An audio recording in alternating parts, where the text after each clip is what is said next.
Welcome to No Compromise Radio Ministry. My name is Mike Abendroth, and there's another Mike Abendroth today here in the studio, except it's Luke Michael Abendroth. Luke, welcome to the show. Long time no see. Thank you. How many times do you think you've been on No Compromise Radio? 10 times? I don't know. I think so, maybe 10.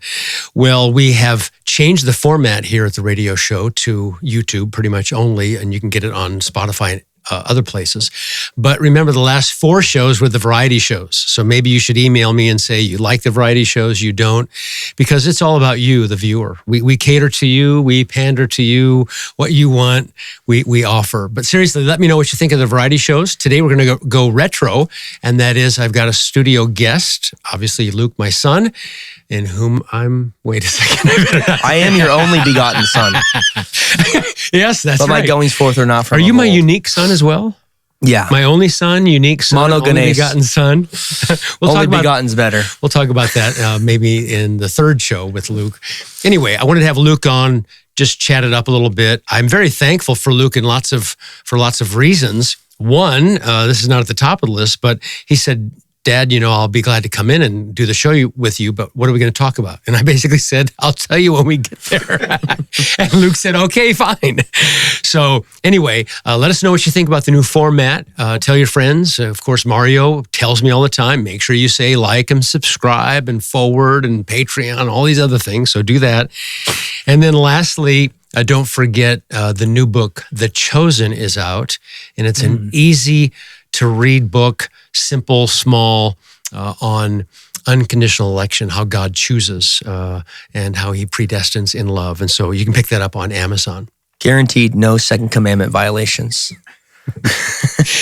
That's correct. That was Pat who told me, by the way, you should call it The Chosen just to play off of it. So anyway, before we get started in today's show, anything that comes to your mind that you're wanting to get off your proverbial chest? Maybe off camera. So today, I thought it would be good for us to talk about a pastor's home, pastor's family, from the dad's perspective and, of course, the son's perspective. And now Luke is ministering and preaching at Redemption Church, North County in San Diego. We'll talk about that next show, but maybe just a quick update on that so they'll know.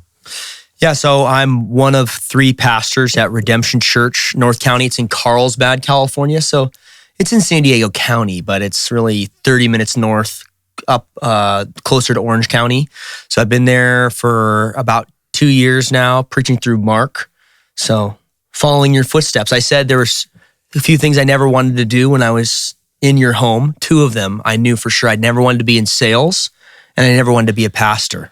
And I've done both in my life, so. Yes, but thankfully you haven't done them at the same time. Well, I have, actually. Oh, but you weren't in selling the same in the moment. pulpit. Yeah, I wasn't selling the gospel. That's interesting. True. When it comes to sales, reps and selling cars and all that, there is an aspect to persuasion, maybe even answering objections. Not as crass as features and benefits, but telling people the glories of Christ and how trust in him that has all kinds of, the glory to God, but also benefits for them personally. So I'm trying to just get myself out of this somehow. Assume the close. Yeah, but I never have to close. That's so nice, right? I give the free offer. I didn't do that in sales. People had to pay for what I was selling, but I get to give the free offer. Would it be right to ever say to an unbeliever, here are the claims of Christ and his person, his work, and if they said, do I have to stop sinning in order to come to Christ? Would it be ever right to say, no, you don't have to?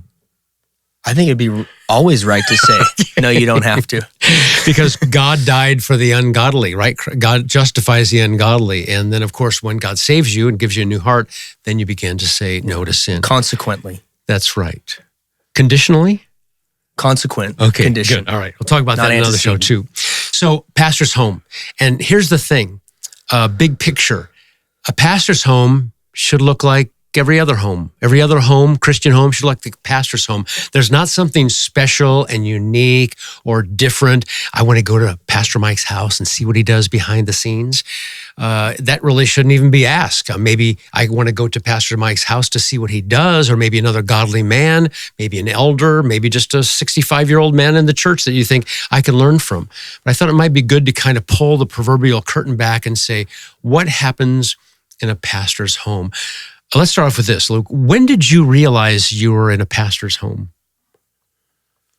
And the reason why I'm asking that is because we wanted to try to make our home just normal, regular. I have a job, ministry. I'm glad to do it, but we just have a regular family home. I think I always knew we had a regular family home, but we also grew up with knowing that you were a pastor and that had certain implications for us. But I think I always loved being a pastor's kid. I do remember, though, I actually don't remember this, but when there was some problems at the church early on because of your stances on different issues, you told me that I asked you, and I vaguely remember asking, Dad, why doesn't anybody like us at the church anymore? So I don't think that's really serving your point of what you're bringing up. But of course, I knew you were a pastor and that meant certain things for our family, but I guess the question is, when did I realize? Well, I did realize, I think, as I got older, when I was in high school and wanted to be rebellious and do different things. I always had in the back of my mind, I think other people don't have to think this way, what I do is going to affect my father, perhaps even his job. Because even though I don't think I was a regenerate, I knew what the Bible said about elders ruling their own household well, and children not being rebellious. So I think you did a good job. I know this is not your main point, but we always felt like we had a fun family. We did lots together. We had a lot of privileges of being in a pastor's home, even of traveling with you when you would preach. But at the same time, I think I always knew there is something unique about this office, but I do think that you did a good job not necessarily forcing us to act differently than other families. I remember the time when you said, Daddy, I remember it a little differently. Daddy, why don't people like you? Because you liked me, Mom liked me, the kids, right? And so why don't they like you? And oftentimes what happens is if somebody doesn't like the pastor, then they also, in a cowardly way, take it out on the children. Right? Why would you treat children differently because you don't like the pastor or something like that? And so growing up, I thought, I've got to weigh something out. And you, of course, with your son Eleazar and one on the way, I've got to weigh this out. And that is, I don't want to overburden the children and say, by the way, if you're rebellious, it could cost me my job and my living and the ministry and preaching and all that stuff. But also, it's kind of good to say what I do, how I act, it affects other people, right? And so if you think about you as a dear Christian who's watching today, and you say, I'd like to give honor to the Lord. I want to live in such a way that people say, that's a Christian. They're transformed, they're renewed, they're different. And when we live that way as Christians, Ephesians 4:1, when we walk in a manner worthy of the calling, that's for our own good, true, but it also gives God glory. And so I think in a very similar way, you're thinking, I want to make my dad look good. I don't want to shame him. And of course, with unbelievers, before you're saved, you could even think that way, right? I know I thought that way growing up, 18 years old. And I think when I'm working for the phone company for my dad, I want to make him look good. And so sometimes I think parents put no burden on their children because that might overburden them. But I think, a healthy dose of, we're a family. That is the Abendroth family. We're a church family. And what we do, it affects others, right? Even I'm thinking, Luke, in 1 Corinthians, sexual immorality, when he talks in the plural, you're the temple of God. And what you do affects other people. Mm-hmm. Yes, it's a sin against God. And joining yourself to a harlot, it's like you're taking the whole church. What's worse than just going to sleep with a harlot is taking the whole church to the red light district. So that's something that I think it was good for us to instill in you. And maybe your mom did it more than I did. And that is, we want to act in a godly way to honor the Lord, but also there are consequences. Yeah, well, and I think, like you said, this is true. This should be true for all families. And I want to be this way with my wife and my children, future children one day, with my son, Eleazar. And I think we should aspire to a sense of strong family identity, that what you do represents your family. I think that was something that was pretty well known in Western culture, and it's fallen on hard times recently, but you should have a loyalty to your family, that I represent them, I reflect them. So I think that's pretty basic to any kind of strong family identity, and the family is the building block of society. It's the first thing that God instituted. One man, one woman, marriage and family before anything, before government.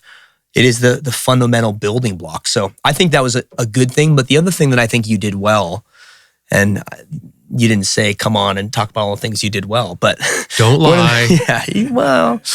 But one of the things you did well, I think, was we always felt the expectation, and we've had multiple conversations about this with parenting, that I always knew there was high expectations because of our family, not just because you're a pastor, but because we were part of the Abendroth family and we represent you.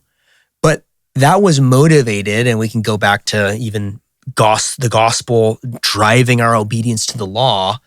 That was motivated by our strong family identity and all of the privileges that we got, the blessings of being in the family. So I remember, I won't bring up all the specific details, but I remember there were things that I was allowed to do that none of my friends on the street, not sinful things, not unwise things, but there were things that you let me do that no other kids at church got to do them. We got to travel, we got to surf, we got to do all kinds of different things. And so there was always this strong family identity of not just here's what we don't do and here's where you represent me or else, but wow, all the things that I get to participate in because my parents are the way they are. And so I don't want to disappoint them because I love them. So we always did things as a family together. We had fun together. We laughed together. You took interest in things that I was interested in, even if you didn't really care.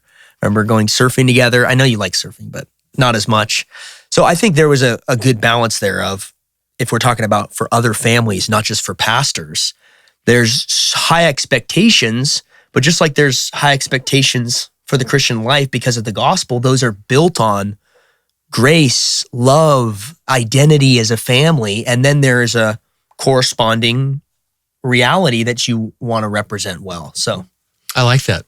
Mike Abendroth with my son Luke today on No Compromise Radio. You can always email me, mike@nocompromiseradio.com. I'm thinking about the family now, Luke, and how Satan attacks the family. And of course, if the Lord loves the family, created the family, first, we have Avalanche Bible Church out Satan here. Attacking the family. I was thinking about family crests, and Kim, your mom, my wife, is a Duncan. And what's the family motto, or what's the motto of the Duncan? Discapati in Latin. Yeah. Learn to suffer. That was Very your youth. Pauline, yeah. What were some of the best times of being a pastor's son, a pastor's child? What are some of the most unique things or fun things? You alluded to a couple before, but I'm going to ask you the negatives here after that. So let's start with the positive. What were the most fun things? I think the most fun things, I just loved spending time with you, and I got to do a lot of unique things because even though BBC, the church here, is not a mega church or anything, you did have unique opportunities to preach in other countries. And so I think one of the things that all of us kids, my three sisters and I, all remember is that you would take each of us on a trip whenever you would preach. So both close and far. I think I went to South Africa and Germany with you. Maddie went to Israel. Gracie went to Turkey. Maybe I'm mixing some of these up. And then Haley got to go to India. So you always would switch off and take one of us with you alone on these trips. And I always just thought it was fun. I was proud of you being my dad, that you were going to go there and teach the Bible. And I think I mentioned that I don't think I was a believer in high school, but still growing up, I believed in a sense that I knew and I assented, even if I didn't trust in the Lord. But I was always just proud to go with you when you were preaching, and you always bring up the story about how when you would get up to preach in other places, we're in Germany and stuff, I'd be sitting next to you in the front row and you would get up and go to the pulpit and I would move over to your seat. I don't know if I was trying to keep it warm for you or warm something. it up I was a a bench bit for warmer. Dad. Yeah.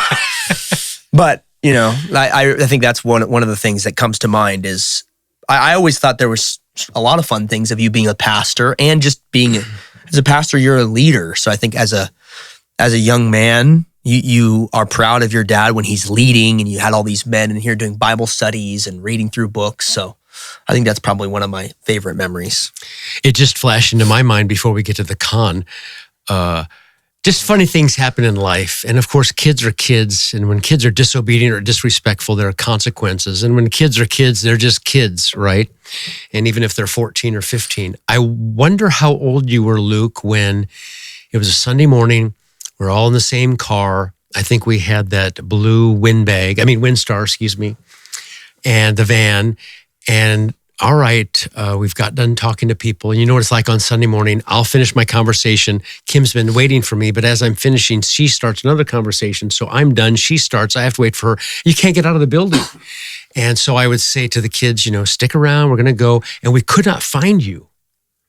And so I could not find Luke. I don't know how old you are, 12, 14, old enough that you could probably survive on your own if left here, because we left you here. We could not find you. And you had gone up into the youth room, and there's couches up there, and you laid down on the couch and you took a nap and you woke up, and then where's everybody? Well, Dad said you better be here on time or we're leaving you. I remember the story a little differently. I remember that his memory's better than mine. You told me that I should go up to the youth room upstairs and take a nap because I was feeling so sick, but I had come with you to Sunday night service. And then I was laying up there and I woke up and you forgot. And then I came downstairs because we would drive multiple cars to church because, as you know, it's chaos sometimes when you're trying to get out of the house in the pastor's family. Not chaos, but you've got to be there early. So if Satan never shows up, it's on Sunday morning. Yeah, and everybody thought that each of you and Mom thought that you had driven me home. So then I woke up and the door was locked and I walked down the stairs and we already had the security installed here and it was beeping going off. Movement in the hallway, and then I got into the office and I called the home phone and you came pick me up. Oh, okay. That was probably the right one. That was last Sunday. How about something negative? We talked a little bit before about people not liking us for certain reasons. Besides being left at the church. Besides being left at the church. Anything else? And the reason why I'm asking is because then maybe our listeners could say, well, you know what? I am not a pastor, but I'm just a dad and we have a regular family and I'd like to do things appropriately and maybe I should avoid doing such and such because it makes a kid embittered or... you've commended me several times, but you can say, this was difficult for me. For specifically being a pastor's kid, yeah, living in a pastor's family. I can't really think of a specific thing. I remember when I went to master's college, I got there and I met all these other pastors' kids. And one of the things I thought was, man, I didn't realize I was in a cult because everybody else's parents did the same things to them. Just kidding. But there was all these specific, whether it's wake up in the middle of the night and do an ice cream pajama ride or different fun things you would do. I remember I found out a bunch of them were from books. I just thought you were creative. But anyways. I'm creative in my selection of books. Yeah, you are. Kent Hughes. Yeah. And I remember I met all these other pastors' kids and I noticed that. I also noticed everybody's parents dated each other, which I wasn't used to. But the third thing I noticed was people would ask, what was it like being a pastor's kid? It was so horrible, wasn't it? And that wasn't, not every person, but I had that happen to me multiple times. And I think I was converted probably part of the way through my freshman year there. And even then, I think I probably just gave a blank stare or said I didn't really have that experience. So I don't think there's anything negative that I can think of about being a pastor's kid specifically. I guess you could say there's more attention on you or something. But I think there's obviously you have flaws like everyone else, but I don't think those things are related to you being a pastor specifically. I'm glad you say that because the flaw part. Yeah, what I'm trying to communicate, most people here are, those watching are probably not pastors and pastors' wives and pastors' kids. But I guess my big point today, my big takeaway, my driving emphasis is I don't think there should be really any difference between a pastor's family behind the scenes and a non-pastor's family. right? The same thing should be done, from Bible time to having fun to not just being a dictator and a drill instructor and law only, taking kids on trips, being involved. So this is just kind of behind the scenes of anybody's family and having that close, tight-knit unit. What do you think, Luke? I've noticed that Mom is such a force, and I don't mean in an impersonal way, but her personality, her desires, her godliness. I mean, I'm not the one who's memorized Romans and Ephesians, etc. Was there a sense of, I don't want to disappoint my parents? I don't want to let them down. It had nothing to do with disqualification in ministry. It had to do with, I just would like to have that loving relationship. Yeah, of course. I don't think you should put it in the past tense. Is totally eliminated. No, of course. Right. And in a sense, isn't that a good way to describe our relationship with the Lord, where you're not going to get kicked out of the family and lose your last name because you disobey, but there's that closeness, there's that communion. Obviously, the Lord doesn't move away in any spatial way or anything like that, but it's as if we've moved away. And I remember that story. We did this to you a couple times. So we're out taking a walk in the woods, and maybe it's New Woods or something like that, and we're out exploring. We've got the dog, 4 children, Kim and I, and we would usually say, do you remember what we would say to you before we would walk? No. You can go up as far ahead as you want, but you have to always be able to see us. So just take off, run, have fun. The dog's running around. And so I learned this also from a book. When your kids get too far ahead and you've given them a long leash, as it were, but they go a little too far, that we would just pop behind the tree. And Kim and I would hide. And then, you're just strolling along merrily and you're like, wait, and then you would just come running back. And in a sense, and I don't want to, I don't want to have Rich Barcelos or Meister correct me or something like that. James Doles will call me. It's as if the Lord, as we kind of wander like sheep, it's as if he kind of hides behind a proverbial tree. See, I'm trying to use all the as ifs as possible. And then we want to run back to him, right? Does that sound good? You're the seminary student. Sounds great to me. But I thought I was just thinking of what the psalmist says when he says, previously, I was like a beast towards you, or I needed a bit and a bridle to remain close to you. Isn't that the language of Psalm 73? And he doesn't want to do that anymore. In repentance, I know Psalm 32 mentions it as well, but he doesn't want to be like the beast, the unthinking, unfeeling, irrational animal that has to, because of discipline, stay close to the Lord. He wants to stay close of his own accord because of the loving, close relationship. I think maybe you're going to correct me that it's Psalm 32 instead. But. No, it's Psalm 73 as well, and 32. You mentioned it. When the psalmist said, I kept silent, David said, my bones wasted away through my groaning all day long. Night and day, your hand was heavy upon me. So there is it's not a hiding, but a very much a discipline. And then it talks about forgiveness and covering and confession. And it ends with, be glad in the Lord and rejoice, O righteous, and shout for joy, all you upright in heart. In the sense of parental relationship with the Lord, not judicial, but parental, close, sin breaks that. And then with forsaking, repentance, confession, asking for forgiveness, back to be glad, rejoice, shout for joy. When's the last time you shouted for joy, son? I don't know.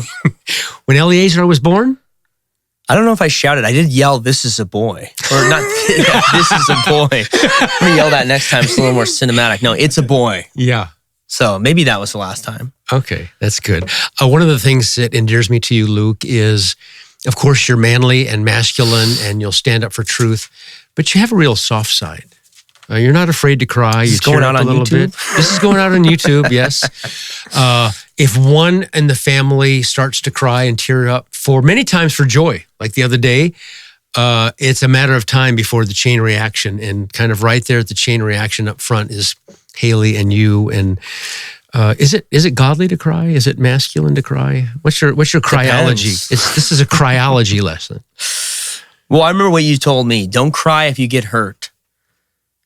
Because you don't want to act like a girl, basically. So man up. Yeah. Don't cry if you get hurt. And then, but you always said, if you're crying about something worth crying about, so like your grandma dies, or you're crying because the Lord's answered prayer, or some kind of joy over someone's salvation, then you always said this. I think you just made this up, but you said, don't wipe your tears. There's nothing to be ashamed of. So I always stuck out to me. I think, Luke, only once that I can remember in the last 25 years wiping my eyes in public because of tears. Because I think if a man cries, or a lady cries for certain, there's nothing wrong with crying. I mean, Jesus wept, right? Jesus cried. True humanity. And, I hate it when people are like, the Bible never says Jesus laughed. Well, it never said he climbed a tree either, but I bet you he climbed a tree. And so he's truly human. He's perfectly human. And guess what? Sinless humans cry. They laugh. They do what we do, short of any kind of sin. And so I thought, what, I'm not going to wipe my tears away, because I think I just got embarrassed. My father, Korean War vet, big guy, didn't show his emotions, German. And it's just like, sissies cry. I thought, no, that's not true. Sissies cry if they skin their knee, get over it, hop back up 5-year-old and get going. But men cry, and if you cry for the right reasons. And so I think the only exception to my public tear wiping has been I was crying during a sermon, and I don't cry during every sermon. Once out of every 6 to 12 months, maybe I cry in the pulpit. On cue. Give yourself a little pinch. I pinched myself. And I needed to start preaching again after I cried. And I tried to compose myself and pause. But I couldn't read my iPad because of the extra magnification of the tears. Mm-hmm. So I actually had to wipe my tears away. You broke your rule. I hate that. My other preaching rule, I have many rules, but one of them is, you don't need water up there. Everybody, wherever I go preaching across the world, I'm a world traveler. Do you need a water? Do you need a water? Here's your water. Think, how often do you really need a water? Do you need a water after an hour of sitting here talking? Well, maybe, I don't know, but having water and then the crinkling water bottles and stuff like that. And I got out of the hospital having COVID and nearly dying. And I remember preaching at a conference in New York, and I think, I need a water. So yeah. I finally had to break down and have a water. What do you remember in the few minutes we have left about family Bible time? What are your recollections of that? Because it's important for everyone, not just pastors, to have the dad sit down and open the Bible and talk about the Lord. Yeah, I think, I remember from family worship that I remember how often we did it. I also remember that you would always try to make it fun for us. So it wasn't just read a couple verses. I think the Joel Beakey book is really helpful to keep things simple, not too long, keep their attention. You're not trying to do tell your wife, sit down, open your Bibles to Ephesians chapter 3 and preach a 45-minute message and then build that up with your kids. But I think what you did is you not only allowed them to be short, but you made them fun. So I remember, for some reason, I specifically always think of the time that we read about Lot's wife. And I'm not sure how you explain Sodom and Gomorrah, but I remember you read the story about Lot's wife turning back and turning into salt. And then you took out the salt shaker and you went around, and you'd always do this big face to us. And you said, wow, look at the salt. And then we would taste the salt together and think Lot's wife turned into a pillar of salt. So I just remember things like that. I remember you would always read the stories for me about Ehud and all these manly stories. I named my son after one of them, Eleazar. All the Philistines run away, and Eleazar stands up and kills them all, and the rest of Israel just has to come back and pick up the bodies. So I think, to summarize, your philosophy of family worship is, and hopefully some of your preaching too in radio is, I'm sure people know this, but your favorite saying, it's a sin to make the Bible boring. I think you did a good job at that as kids. Well, I watch you do what I did. You do with your son Eleazar, kissing the Bible. I love every the night, Bible and stuff like that. I would do that. And so if I'm not excited about the Bible at Bible time or preaching on Sunday, then why would anybody else be excited? Maybe they're just that godly, but you've got kids there. And some of the problems that I had, Luke, with family Bible time is I try to figure out how to use props to reenact it. So one of the difficult ones was not David is feigning madness and he's foaming at the mouth at the door. I did that. I just got spit in my mouth.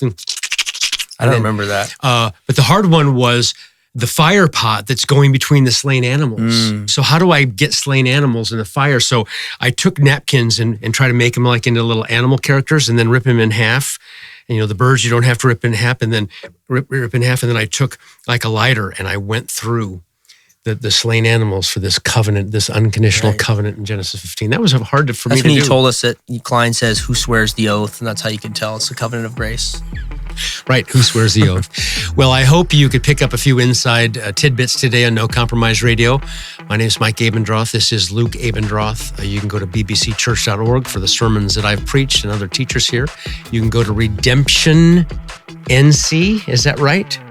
For your website? Redemption Church. North County? NorthCounty.com. Just type that in. Okay. It'll be in the notes. Yeah. Thanks for watching. God bless you.